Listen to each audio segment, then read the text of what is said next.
नरेंद्र मोदी आज भारत में निरंतर चुने हुए सबसे लंबे कालखंड तक काम करने वाले प्रधानमंत्री, पहले प्रधानमंत्री बन गए हैं। पंडित जवाहरलाल नेहरू 1947 से 52 तक चुने हुए नहीं थे और निरंतर काम करने वाले प्रधानमंत्री नरेंद्र मोदी बन गए हैं। और उनके बारे में कहा जा रहा है कि भारत का जो कल्चर है, जो भारत का सनातन सिविलाइजेशन है, उसको आगे बढ़ाने में उनकी एक बहुत महत्वपूर्ण भूमिका रही है। ऐसा कई विशेषज्ञ भारत में भी मानते हैं और विदेशों में भी। मिसाल के तौर पर नॉर्वे के एक पूर्व मंत्री हैं एरिक सोलहेम, उन्होंने तो यहां तक लिखा है कि हिंदू नेशनलिज्म को उन्होंने बहुत बढ़ावा दिया है।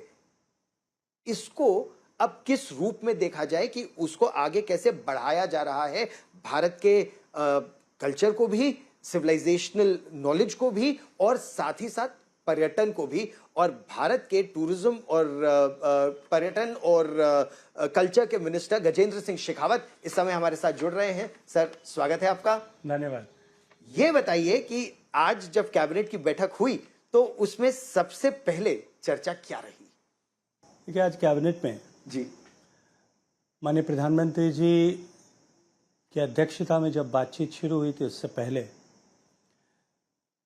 कैबिनेट के सारे सदस्यों की तरफ से माननीय राजनाथ सिंह जी ने एक प्रस्ताव पढ़ा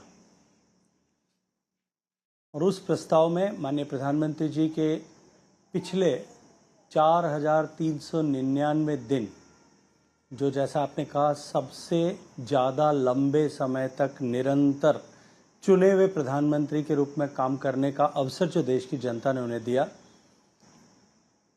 इस कालखंड में जिस तरह से भारत का ट्रांसफॉर्मेशन हुआ, भारत का बदलाव हुआ, गरीबी उन्मूलन से लेकर के भारत के सांस्कृतिक पुनर्जागरण का नया दौर प्रारंभ हुआ, भारत के लोगों का विश्वास जो लोकतांत्रिक व्यवस्था में 2014 से पहले कहीं हिल गया था।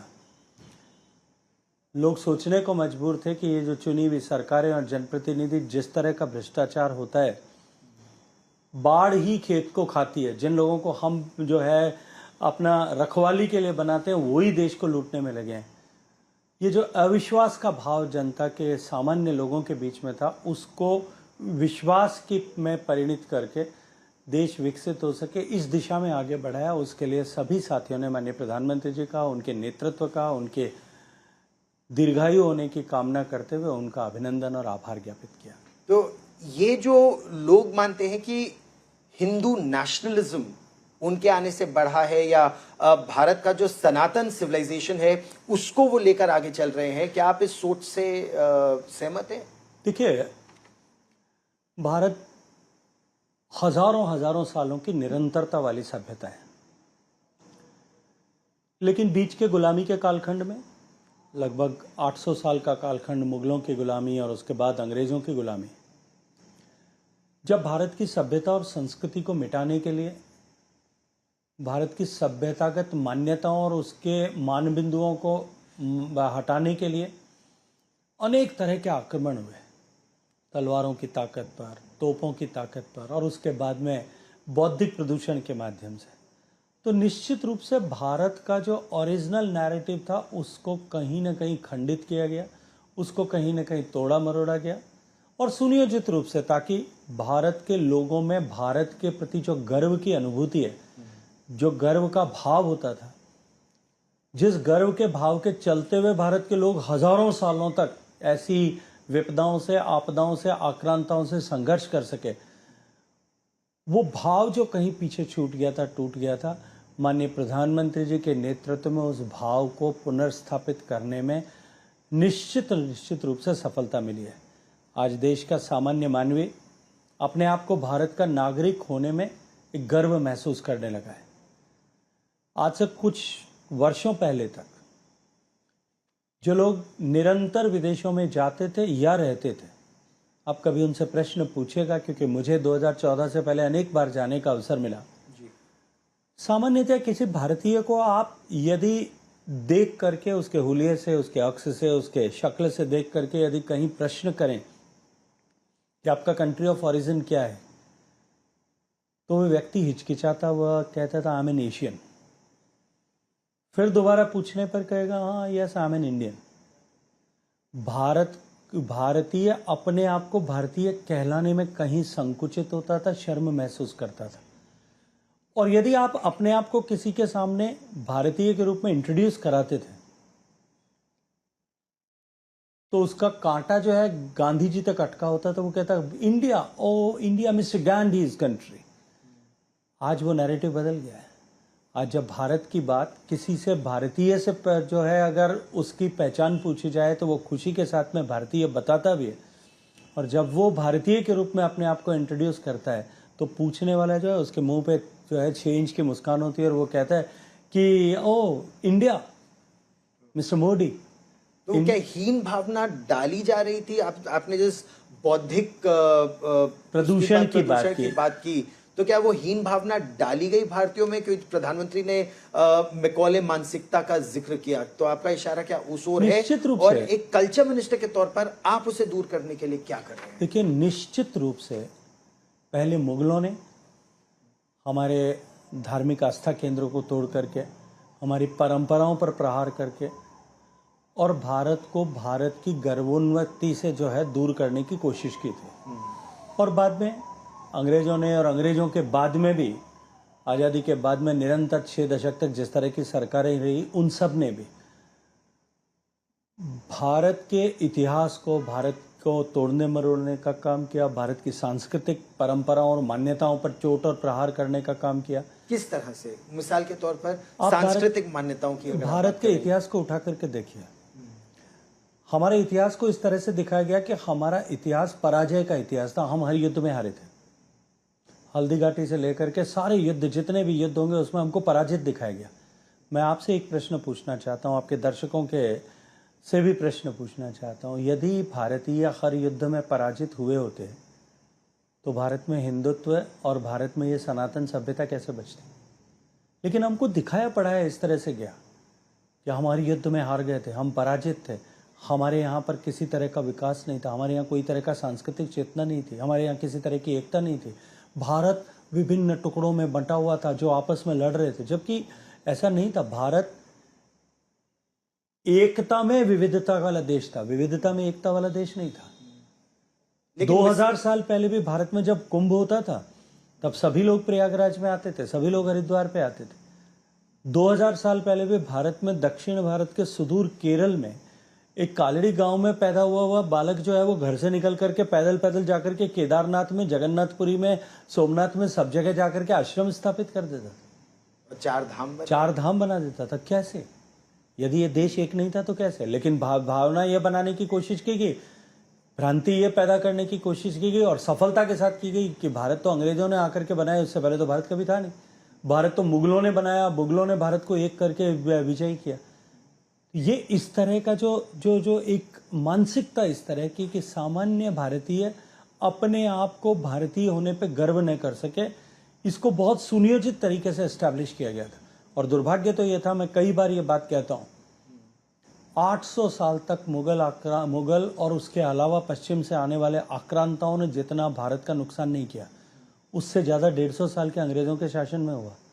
और 150 साल के अंग्रेजों के शासन में जितना भारत और भारतीयता के तत्व का नुकसान नहीं हुआ, उससे ज्यादा नुकसान जो है वो आजादी के बाद के 60-65 साल में, जब हमारे पास में अवसर था कि हम इन सब को बदल सकते थे, भारत का एक नैरेटिव खड़ा कर सकते थे, भारत के समाज को भारतीयता के भाव से ओतप्रोत कर सकते थे, लेकिन हमने उसके उलट उस समय के लोगों ने काम किया। क्योंकि वो लोग शरीर से बेशक भारतीय थे, लेकिन मन से, मस्तिष्क से और आत्मा से, तीनों से वो भारत पर गर्व नहीं करते थे। तो आपका मानना क्या ये है कि असल रूप में अगर हम सांस्कृतिक स्वतंत्रता की बात करें तो क्या आपके मत से वो 2014 के बाद आई है? निश्चित रूप से 2014 के बाद में भारत के अटल जी का एक शासन का काल था छोटा, जब उन्होंने कहा कि भारत एक जीता जागता राष्ट्र पुरुष है, लेकिन उसको हकीकत में बदलना।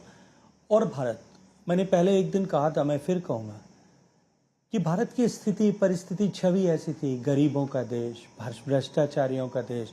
भारत की छवि ऐसी थी कि भारत में जो है सामान्य इंफ्रास्ट्रक्चर नहीं था, भारत में 4 करोड़ लोगों के पास में घर नहीं था, भारत में 5 करोड़ लोगों के पास में बिजली नहीं थी, भारत के 18,000 पंचायतों में बिजली नहीं थी, भारत की 84% आबादी के घर में पीने का पानी नहीं आता था, भारत की लगभग 50-60 करोड़ आबादी के घर में शौचालय नहीं था, 62% आबादी के पास में, भारत के 56 करोड़ लोगों के पास में बैंक का खाता नहीं था। ऐसे भारत की छवि बनी हुई थी कि भारत एक गरीब पिछड़ा देश है। अब यदि कोई इस तरह की विपन्नता वाली, दुर्दशा वाली देश या समाज होगा, उस पर उस देश या समाज के लोग गर्व करेंगे? आप कभी यह अवसर मिले और किसी ऐसे व्यक्ति के घर जाएं जो मानसिक रूप से विक्षिप्त है, महीनों से नहाया नहीं है, कपड़े गंदे और दुर्गंध से भरे हुए हैं, चारों तरफ का परिवेश मैला कुचैला है, बर्तन टूटे फूटे गंदे पड़े हैं, चारों तरफ गंदगी का आलम है, बालों में जो है वो कीड़े चल रहे हैं, उसके यहाँ घर जाकर के आपको कैसी अनुभूति होगी? क्या आप उस पर गर्व कर सकेंगे? आपके मन में करुणा का भाव होगा, आपके मन में दया का भाव होगा, या आपके मन में घृणा का भाव होगा? और वही हीन भावना से वही हीन भावना व्यक्ति भारत के प्रति देखता था, भारतीय भी देखता था और दूसरे लोग भी देखते थे। आज जब भारत एस्पायरिंग इंडिया, आज जो भारत दुनिया में सबसे तेजी से बढ़ते वाली है अर्थव्यवस्था का भारत, आज जब भारत दुनिया का सबसे तेजी से आत्मनिर्भर बनता हुआ भारत, आज जब भारत दुनिया का सबसे तेजी से बढ़ते हुए स्टार्टअप इकोसिस्टम वाला भारत, आज जब भारत दुनिया की जो है मैन्युफैक्चरिंग कैपिटल बनता हुआ भारत, आज जब भारत दुनिया का सबसे तेजी से स्पेस के क्षेत्र में बढ़ता हुआ भारत, वो भारत जब देखता है, तब आज का युवा का जो है वो भारत पर गर्व करता है और उसको ओन करता है, उसके ऊपर जो है अपना। तो टूरिज्म की दृष्टि से, और क्योंकि आप पर्यटन मंत्री भी हैं, हम टॉप 5 कंट्रीज की श्रेणी में कब आएंगे कि पर्यटन भारत में इतना बढ़े? टॉप 5 फॉरेक्स अर्नर्स हमारे लिए पर्यटन की दृष्टि से हम वैसा कर सकते हैं? हमारे पास इतना कुछ है देखने के लिए। कई लोग कहते हैं हम सीमित रह जाते हैं कि एक भारत आए तो दिल्ली में लाल किला देख लो, एक ताजमहल देख लो, एक जयपुर में किला देख लो और चले जाओ वापस। देखिए, ये निश्चित रूप से भारत में गोल्डन ट्रायंगल जो है, ये भारत में विदेश से आने वाले सैलानियों के लिए सबसे इम्पोर्टेंट डेस्टिनेशन होते थे, मोस्ट प्रीफर्ड डेस्टिनेशन होते थे। लेकिन अब वो नज़रिया बदल रहा है। अब क्योंकि इस सोशल मीडिया के युग में, डिजिटल युग में लोग ज़्यादा से ज़्यादा एक्सप्लोर करना चाहते हैं। आज सिक्किम से लेकर के सुदूर दक्षिण में केरल में और कश्मीर की पहाड़ियों से लेकर के और पश्चिम में जैसलमेर तक सब जगह आपको विदेशी सैलानी आते हुए दिखेंगे। यदि टूरिज्म ऑन द होल मैं बात करूं, माननीय प्रधानमंत्री जी के नेतृत्व में जिस तरह से आर्थिक प्रगति भारत में हुई, उस आर्थिक प्रगति के साथ साथ में जिस तरह से गरीबी उन्मूलन की योजनाओं को धरातल पर सफलता के साथ उतारा गया और उसके कारण से 25 करोड़ लोग गरीबी की रेखा से बाहर निकले, इंफ्रास्ट्रक्चर डेवलपमेंट हुआ, यातायात सुगम हुआ, नई रोड्स बनी, नई हाई स्पीड रेलवेज बनी, नए जो है हवाई अड्डे बने, वाटरवेज बने और लोगों के जेब में डिस्पेंसेबल इनकम हुई। महंगाई को काबू में रखने के कारण से, टैक्स में कमी करने के कारण से, जीएसटी की व्यवस्था लागू करने से लोगों के पास में जेब में बचत होना शुरू हुई, मध्यम वर्ग के पास। और तब देश का डोमेस्टिक टूरिज्म जो है वो लीप एंड बाउंड बहुत तेज गति के साथ में बढ़ा। इतना बढ़ा कि जब हम टूरिज्म की या इनबाउंड टूरिज्म की बात करते हैं, जिसकी आपने बात कही कि जो विदेश से आने वाले सैलानियों की तुलना करते हैं, तो हम चाहे वर्ल्ड टूरिज्म डेवलपमेंट इंडेक्स में 65वें स्थान से अभी 35वें तक पहुंचे होंगे, लेकिन जो हमारे पीयर कॉम्पिटिटर्स हैं जिनके बारे में हर बार चर्चा होती है, चाहे थाईलैंड होगा, सिंगापुर होगा, दुबई होगा, श्रीलंका होगा, मालदीव्स होगा, मॉरिशस होगा, उनकी तुलना में हमारा जो डोमेस्टिक टूरिज्म की ताकत है वो कई 100 गुना है। पिछले 1 वर्ष में भारत के डोमेस्टिक ट्रैवलर ने जो total number of tours register हुए, रजिस्टर का मीन्स एक व्यक्ति घर से बाहर निकला, चाहे वो लीजर के लिए गया होगा, वेलनेस के लिए गया होगा, मेडिसिनल के लिए गया होगा, वो अपने सोशल किसी ऑब्लिगेशन के लिए गया होगा, वेडिंग के लिए गया होगा, सरकारी काम के लिए भी गया होगा, व्यापार के लिए गया होगा। ऐसा व्यक्ति घर से निकला, यात्रा करके दूसरे शहर में गया, एक रात्रि उसने बाहर कहीं प्रवास किया और दूसरे दिन लौट करके वापस आया, 2 दिन बाद लौट करके वापस आया। ऐसी यात्राएं जो हैं वो 300 करोड़ भारत में थी। जितने दुनिया के देशों का टूरिज्म वो सबको जोड़ लेंगे तो भी वो नंबर नहीं पहुंच सकता। बड़ी बात है इसलिए कि भारत की इकोनॉमी में डोमेस्टिक ट्रैवल जो है वो बहुत बड़ा योगदान करता बना है। आज भारत की जीडीपी में हम लगभग 6% के कंट्रीब्यूटर हैं। और जो प्रश्न आपने कहा कि माननीय प्रधानमंत्री जी का स्पष्ट आदेश, उनका मार्गदर्शन कि हम जो ग्लोबल बेंचमार्क है उसके समस्तर पर आते हुए हम भारत की अर्थव्यवस्था में, भारत की जीडीपी में, नेशनल जीडीपी में टूरिज्म सेक्टर 10% का कंट्रीब्यूटर बने।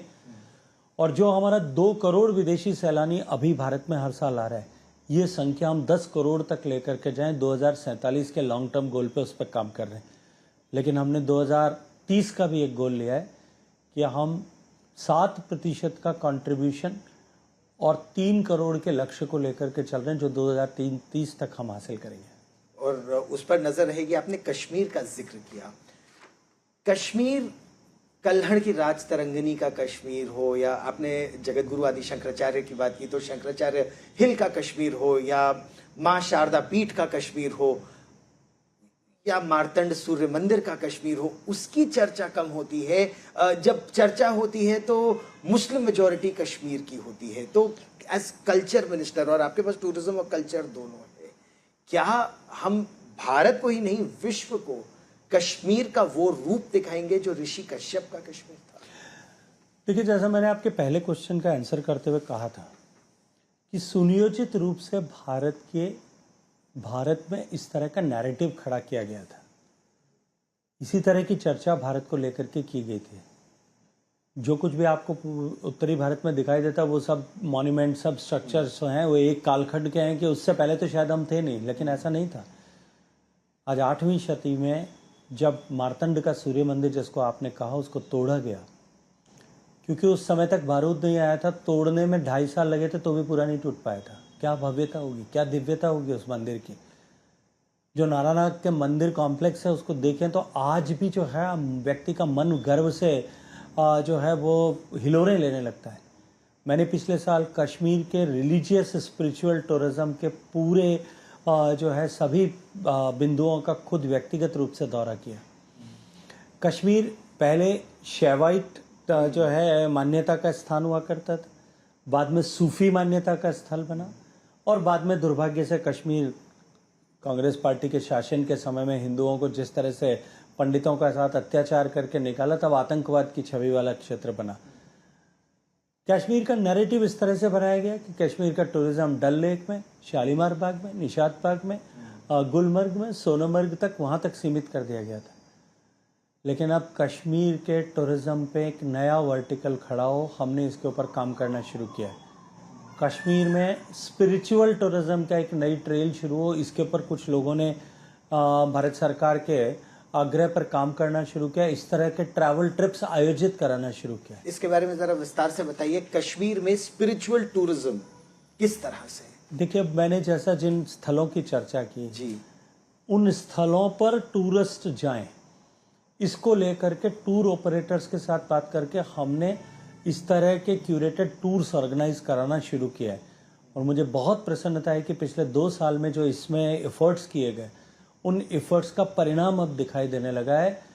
अनेक पर्यटक अब कश्मीर के नेचर बेस्ड टूरिज्म को छोड़ करके कश्मीर के कल्चर बेस्ड टूरिज्म को ऑप्ट करने लगे हैं।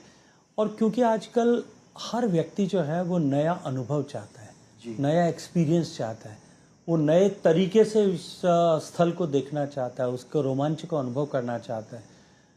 आज लोग जब मार्तंड के सूर्य मंदिर में जाते हैं और वहाँ खड़े होते हैं, जब उसकी भव्यता को, उसकी दिव्यता की कल्पना करते हैं, उन अवशेषों को देख करके उनके मन में भारत के प्रति सम्मान कई कई कई गुना बढ़ जाता है। अपने आप को भारतीय होने के प्रति गर्व बढ़ जाता है। बात है एक, लेकिन इसमें जैसे ही पर्यटन बढ़ता है कश्मीर में, तो एक पड़ोसी के पेट में दर्द होने लगता है और वो पहलगाम में आतंकवादी भेज देते हैं, वो हिंदुओं से धर्म पूछ के हत्या कर देते हैं और उनकी पत्नियों को, विधवाओं को छोड़ देते हैं और बोलते हैं जाओ मोदी को बताओ। तो हर बार पर्यटन बढ़ेगा तो क्या इसी तरह से, क्योंकि हमने पहले भी देखा है जब धार्मिक पर्यटन बढ़ा, जब अमरनाथ यात्रा के लिए लोग जाते थे, फिर कश्मीर जाते थे, तो लश्कर-ए-तैयबा, जैश-ए-मोहम्मद के आतंकवादी उनकी बसों को निशाना बनाते थे, पर्यटकों को डल लेक के पास निशाना बनाते थे, तो और अपने आप को सुरक्षित सुदृढ़ कैसे करें? लेकिन इन सब घटनाओं में पिछले 12 वर्ष में कितनी कमी आई है? उंगलियों पे गिन सकते हैं हम, इतनी घटनाएं मात्र हुई हैं। और हर घटना का सटीक कठोर जवाब माननीय प्रधानमंत्री जी के नेतृत्व में देश की सेनाओं ने दिया है। जब सर्जिकल स्ट्राइक हुई थी उसके 2-2.5 साल तक वापस साहस नहीं हुआ था भारत की तरफ देखने का। वो भारत जिसमें गाहे बगाए हर 2-3 महीने में पूरे देश के विभिन्न कोनों में आतंकवादी घटनाएं होती थी। कभी हैदराबाद में होती थी, कभी रघुनाथ मंदिर जम्मू में होती थी, कभी अक्षर मंदिर अहमदाबाद में गांधीनगर में होती थी, कभी जयपुर के हनुमान मंदिर के पास होती थी।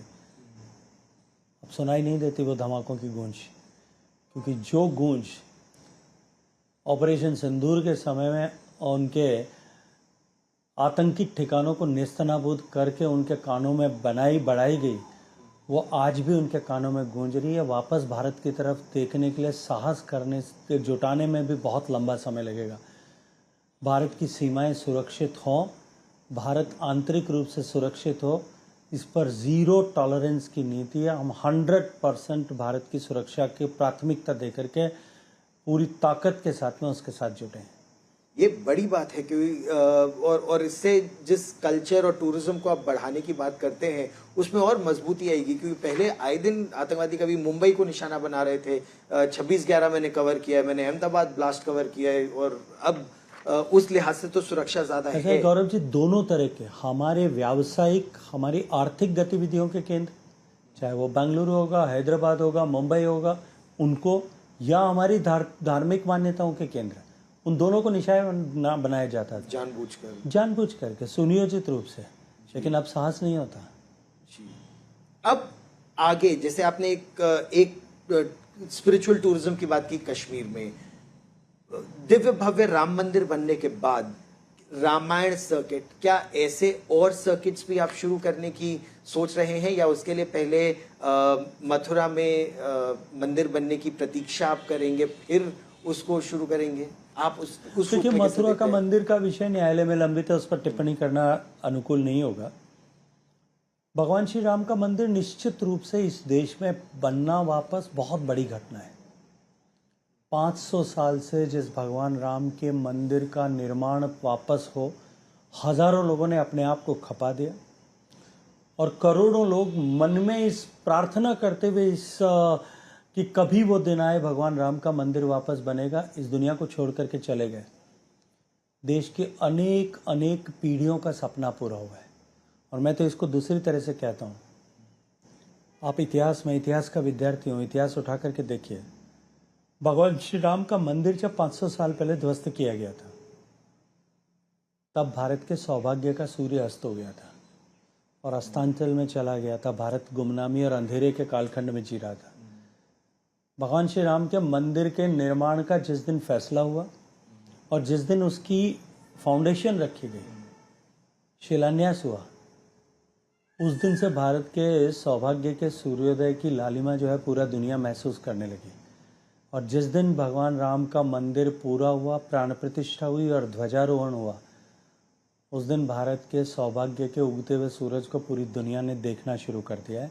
पूरी दुनिया एक आशा के दृष्टिकोण से, एक नए विश्वास के दृष्टिकोण से, एक नए टेक्नोलॉजी पार्टनर के दृष्टिकोण से, एक नए कल्चरल रिच कंट्री के दृष्टिकोण से, सबसे स्ट्रॉन्ग और सबसे जो है सशक्त डेमोक्रेटिक नेशन के दृष्टिकोण से, सबसे तेजी से बढ़ते हुए अर्थव्यवस्था के दृष्टिकोण से भारत की तरफ देख रहे हैं। ये भारत के सौभाग्य के सूर्योदय की निशानी है। तो अयोध्या तो हो गया, आप कह रहे हैं मथुरा, काशी, इन सब के लिए आप न्यायालय की प्रतीक्षा करेंगे, वो अनुकूल नहीं होगा अभी बात करना। लेकिन हाल ही में भोजशाला का निर्णय हुआ। भोजशाला भी मेरा प्रश्न था। अब भोजशाला में, क्योंकि वो तो माँ सरस्वती का, वाग्देवी की रितांबरा बनी रहे, ये तो हम प्रार्थना करते ही हैं, तो उसमें आपका क्या, एज पर्यटन भी और कल्चर मिनिस्टर भी? न्यायालय का निर्णय आने के बाद में जी, वहाँ अनवरत पूजा प्रक्रिया एएसआई के नियमों के अनुरूप तय समय में प्रारंभ हो गई है। जो न्यायालय का निर्णय था उसमें भी इस बात का उल्लेख था कि ये न केवल सरस्वती का, वाग्देवी का मंदिर था, अपितु उसके साथ साथ में ये संस्कृत के पठन पाठन और शोध का केंद्र भी था। माननीय प्रधानमंत्री जी का संकल्प है और मार्गदर्शन है कि हम भोजशाला को वापस उसके अतीत के गौरव के साथ खड़ा करें।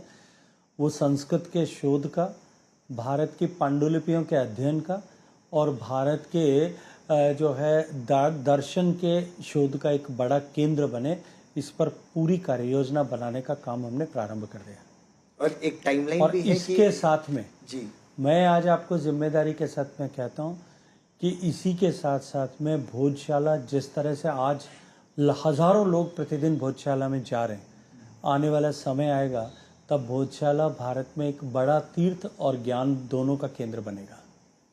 ऐसे कई और धार्मिक स्थान हैं जो हिंदुओं के लिए तो बहुत महत्वपूर्ण है, लेकिन विवाद का केंद्र बने हैं, क्योंकि जैसा आपने बताया कि विदेशियों का शासन रहा, विदेशी आक्रांताओं का हमला रहा।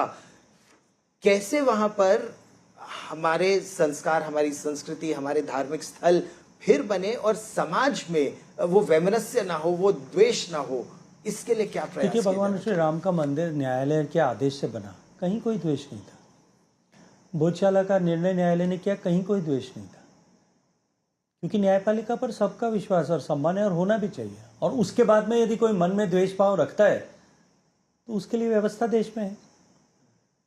लेकिन भारत के प्रति भारतीयों का गौरव का बोध बढ़े, इसके लिए हर संभव प्रयास देश की सरकार करती है। अभी हाल ही में माननीय प्रधानमंत्री जी के नेतृत्व में हमने पांडुलिपियों के संरक्षण का काम प्रारंभ किया, मैन्यूस्क्रिप्ट्स के डिजिटाइजेशन का।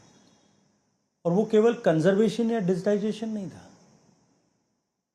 वो ज्ञान जो है, जो अकूत ज्ञान संपदा भारत में है, जो हमारे ऋषियों ने, मनीषियों ने हजारों साल के तक तपस्या से, हजारों साल तक अध्ययन से वो जो ज्ञान अर्जित किया था, वो ज्ञान आज की भाषा में आज के का युवा समझ सके, उस दृष्टिकोण से उपलब्ध हो, इस पर काम करना शुरू किया।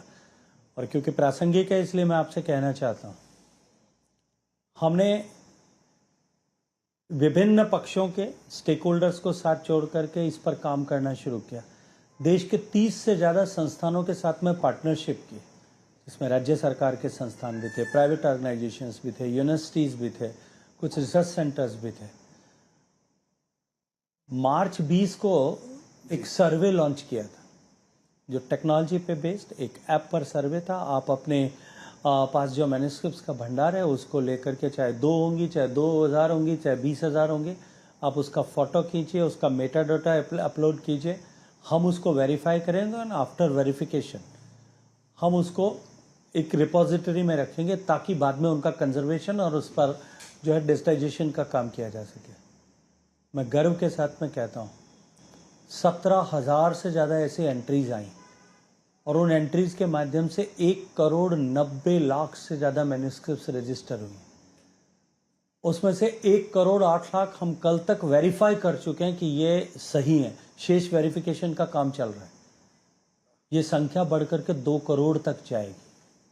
अब कल्पना कीजिए, 100 साल, 200 साल, 300 साल, 500 साल, 800 साल पहले लिखे हुए ताड़पत्र पर, भोजपत्र पर, सिल्क के पेपर पर, सिल्क के कपड़े पर, हस्त निर्मित कागज पर, जीवन से जुड़े हुए हर विषय पर लिखे हुए ग्रंथ हैं।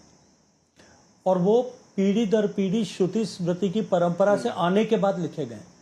जब पूरी दुनिया में मनुष्य जो है, दुनिया के अधिकांश देशों में हम पशुओं से इतर हैं, डिफरेंट हैं, we are different from the animal other species, ये बताने के लिए जब संघर्ष कर रहा था, जब वो खाल ओढ़ करके या छाल लपेट करके घूमता था, तब भारत में भरत मुनि नाट्यशास्त्र लिख रहे थे कि नाट्य में किस तरह की भावभंगी जमा होनी चाहिए, मंच की सज्जा कैसी होनी चाहिए, डायलॉग का डिलीवरी कैसा होना चाहिए, हर डायलॉग के समय में आपका फेस एक्सप्रेशन कहाँ होना चाहिए, आपकी आंख जाए वहाँ आपका हाथ जाए वहाँ आपकी दृष्टि होनी चाहिए। ये सब ज्ञान वो दे रहे थे।